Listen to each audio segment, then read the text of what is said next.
Yes, this question number 9 part E क्या कहा गया था? Explain why the composite function F G can not be formed. इसके लिए सेंटेंस ये हो जाएगा, domain of F is not included the range of G. या आप अपनी मर्जी से कोई भी सेंटेंस लिख सकते हैं। आपको एक्सप्लेन कर दिया कि दोनों की डोमेन्स अलग अलग दी गई हैं, इस वजह से इनका कॉम्पोजिट फंक्शन बनना पॉसिबल नहीं है।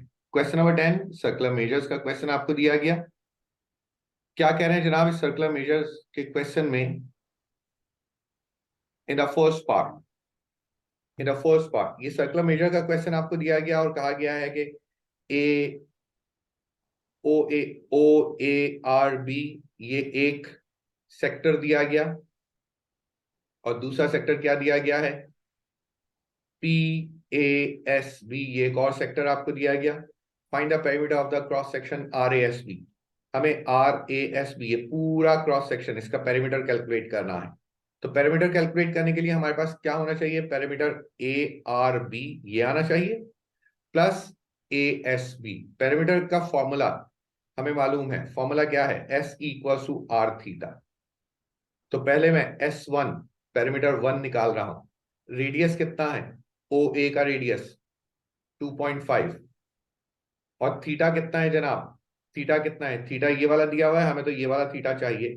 तो ये क्या हो जाएगा? 2 पाई माइनस 2/3 पाई।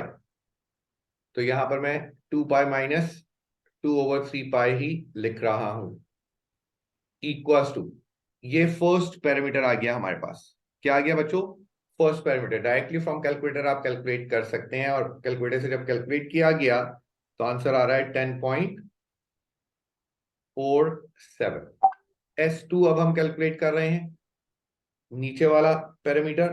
तो ये क्या हो जाएगा? अगेन आर रेडियस क्या हो गया? 2.24 और थीटा इसका वही है, इंक्लूडेड थीटा दिया गया है 5 पाई/6। कैलकुलेटर से जब कैलकुलेट किया गया आंसर कितना आ गया? The result is 5.86। इन दोनों को ऐड करेंगे तो हमारे पास फाइनल आंसर आ जाएगा which is 16.34। This is first part solve हुआ। Now after the first part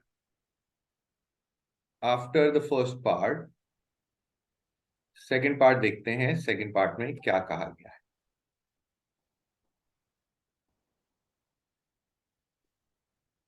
in the second part, find the difference in the area of the two triangles. Find the difference in the areas of the two triangles AOB and APB। ठीक है, AOB and APB triangle आपको दिए हुए हैं। Triangle क्या है? AOB बड़ा triangle और APB छोटा ट्राइंगल, इनका डिफरेंस। तो जनाब एरिया ऑफ ट्राइंगल का फॉर्मूला क्या है? हाफ द टू साइड्स, अगर रेडियस के half the two sides AB sine C. ये फॉर्मूला है, इस फॉर्मूला का यूज कर रहे हैं। फर्स्ट एरिया में कैलकुलेट कर रहा हूं हाफ। यहां पर तो दोनों साइड सेम है, तो क्या हो जाएगा? 2.5 square half R square. 2.5 square half R square. Theta क्या हो गया? 2 pi half R square theta. और A2 क्या हो गया हमारे पास? Half R square. अब रेडियस क्या है छोटे वाले ट्राइंगल का? 2.24 हाफ आर स्क्वायर। थीटा कितना हो गया इसका? 5 पाई/6। इन दोनों को सब्ट्रैक्ट करेंगे तो हमारे पास डिफरेंस आ जाएगा। कैलकुलेटर से डायरेक्टली आप सब्ट्रैक्ट कर सकते हैं and the difference is 1.45। Subtract करने के बाद डिफरेंस आया 1.45। मजीद आगे चलते हैं जनाब। What we have to do in the next part.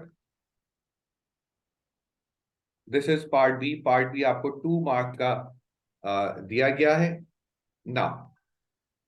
अब आइए नेक्स्ट पार्ट में कह रहे हैं find the area of the cross section R A S B. Complete R A S B का एरिया आपने कैलकुलेट करना है। Complete R A S B का एरिया आपने कैलकुलेट करना है, पूरी शेप का। तो हम एक काम करते हैं, एरिया वन कैलकुलेट करते हैं। Area of the sector O A R B.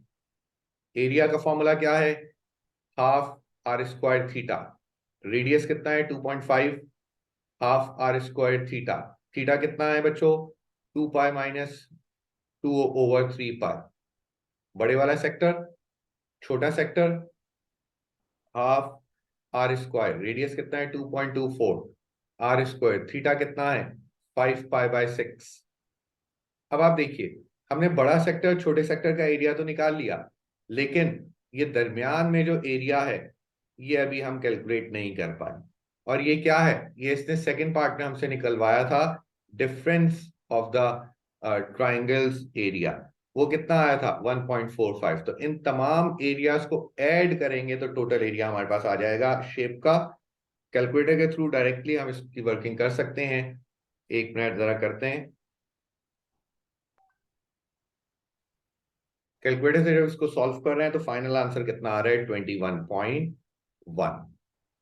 हमने क्या किया, पहले बड़े सेक्टर का एरिया निकाला, फिर छोटे सेक्टर का, और फिर डिफरेंस जो हम पहले कैलकुलेट कर चुके हैं वो निकाला, तीनों को ऐड कर दिया, तो फाइनल रिजल्ट पर हम पहुंच गए, कंप्लीट शेप का एरिया आ गया, कंप्लीट क्रॉस सेक्शन का एरिया आ गया। Now this is your question number 10। Now next question पर आ रहे हैं, क्वेश्चन नंबर 11, और ये लास्ट क्वेश्चन है बच्चों। हम लोगों ने पेपर स्टार्ट किया था 11 o'clock पर, एंड इट्स 11, बल्कि 11:05 पर पेपर स्टार्ट किया था, एंड इट इज 11:49। चलें 11:50, मतलब अभी 45 मिनट्स हुए हैं हमें, और हम लास्ट क्वेश्चन पर आ चुके हैं, और टोटल टाइम होता है 1 hour 50 minutes का। तो अगर बच्चों पेपर आपको सॉल्व करना आता है तो बिलीव मी, पेपर बहुत सिंपल होता है। P1 का आप लोग इजीली सॉल्व कर सकते हैं, बहुत अच्छे से। लेकिन क्या है, थोड़ी सी मेहनत इसमें आपकी चाहिए होगी कि वर्किंग करें प्रॉपरली। जो पास्ट पेपर्स कर रहे हैं, जो पूरे साल हम लोगों ने वर्किंग की है, उस पर थोड़ा सा ध्यान दें, इंशाल्लाह पेपर बहुत इजीली सॉल्व कर सकेंगे आप लोग। Find the coordinates of the minimum point of the curve. Minimum point कैसे निकलता है, डिफरेंशिएट करें, जीरो से इक्वेट कर दें।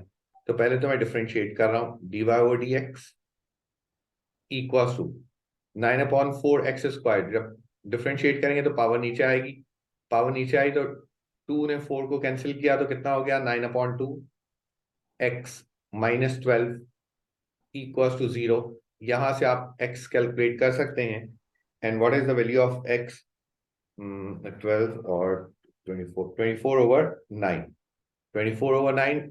इसको x को क्वेश्चन में रखें और y की वैल्यू आप कैलकुलेट कर लें। By using your calculator, the value of y is 2. This is 11A. Hopefully it is clear. लोग यासिर साहब कहते हैं कि नवंबर के क्वेश्चंस डिफिकल्ट होते हैं। यासिर साहब, नवंबर के क्वेश्चंस डिफिकल्ट नजर नहीं आ रहे मुझे तो। आगे क्या कहा गया in this question, find the area of the shaded region. Integration का क्वेश्चन आ गया, इंटीग्रेशन का क्वेश्चन आ गया। हमें इंटीग्रेट करना होगा ऊपर वाले कर्व को, माइनस इंटीग्रेट करना होगा नीचे वाले कर्व को, तो आपके पास इन बिटवीन का एरिया आ जाएगा। सबसे पहले तो ये चेक कर लीजिए इंटरसेक्शन कहाँ पर है। इंटरसेक्शन के लिए आपको कोऑर्डिनेट दिया हुआ है 4, 6, मींस x 4 है, और एक इंटरसेक्शन कहाँ हो रहा है ओरिजिन पर। लिमिट आपको दे दी 0 से 4 तक। सबसे पहले एरिया 1 में कैलकुलेट कर रहा हूं। एरिया 1 कैलकुलेट करने के लिए मुझे ऊपर वाले कर्व को इंटीग्रेट करना होगा, 18 - 3/8 x⁻5/2 को इंटीग्रेट करते हैं बच्चों। 18x हो गया है तो -3/8 ऐसे ही रहा। 5/2 + 1 विल बी 7/2 x⁻7/2। डिवीजन में 7/2 आएगा तो साथ में पलट के वो 2/7 बना लेगा। Now so it will be 18x minus 2 4s are 8, so 3/7 4s are 28 x⁻7/2। और इस पर लिमिट्स लग जाएंगी कहां से कहां तक की, 0 से लेकर 4 तक की। 0 से लेकर 4 तक की इस पर लिमिट लगेगी, और यहां से एक रिजल्ट डेवलप होगा 0 से 4 तक की लिमिट के साथ। फिर जनाब सेकंड A2 को अगर हमें इंटीग्रेट करना है so it will be, integrate करना पड़ेगा हमें किसको, 9/4 x squared minus 12x plus 18 को इंटीग्रेट करते हैं, कितना हो जाएगा 9/4 x cube over 3 minus 12x square over 2 plus 18x, so it will be 3/4 x cube minus 6 x squared plus 18x, limits फिर कहां से कहां तक, 0 से लेकर 4 तक, लिमिट्स फिर कहां से कहां तक, 0 से लेकर 4 तक। अब upper limit minus lower limit जब हम करेंगे, upper limit minus lower limit जब वर्किंग की जाएगी, तो इसको मैं डायरेक्टली यहां पर लिख रहा हूं, तो इस कोई इशू है नहीं, आप लोग आराम से upper limit minus lower limit working करने के बाद a1 minus a2, area 1 upper curve के अंदर जितना भी एरिया है माइनस लोअर कर्व के अंदर जितना भी एरिया है, सब्ट्रैक्ट करेंगे। मैं फाइनल आंसर कैलकुलेट करके लिख रहा हूं, so the final answer will be 34.3। This is the final answer. 5 mark का एक क्वेश्चन आपको दिया गया इंटीग्रेशन का, and hopefully it is clear, not a difficult question. आगे क्या कह रहे हैं, part C. A point P is moving along the curve y equals to this is such a way that the x coordinate of P is increasing at a constant rate. Rate का question दे दिया गया, x coordinate का increment क्या दिया गया है, rate का 2, increasing लिखा हुआ है तो +2, अगर डिक्रीजिंग लिखा होता तो -2। Find the rate of y coordinate, dy over dt आपने कैलकुलेट करना है, इसके लिए चेन रूल बनाते हैं हम। dy ओवर dt हमें कैलकुलेट करना है, इसके लिए चेन रूल बनता है, ब्रेक करके लिख देते हैं dy over 1 into 1 over dt, और जो तीसरा एलिमेंट है dx वो 1 की जगह पर आ जाएगा क्रॉस में ना। अब आप देखिए, we don't have dy over dx, no issues, we have y equals to 18 minus 3 over 8 x power 5/2, इसको हम करेंगे डिफरेंशिएट, तो आ जाएगा dy ओवर dx, 18 तो 0 हो गया, -3 ओवर 8, 5/2 नीचे आया, x power 5/2 minus 1 will be 3/2. So by this -15 over 16 x power 3/2, x की वैल्यू आपको दी गई है 4, when x is 4, so it will be, when x is 4,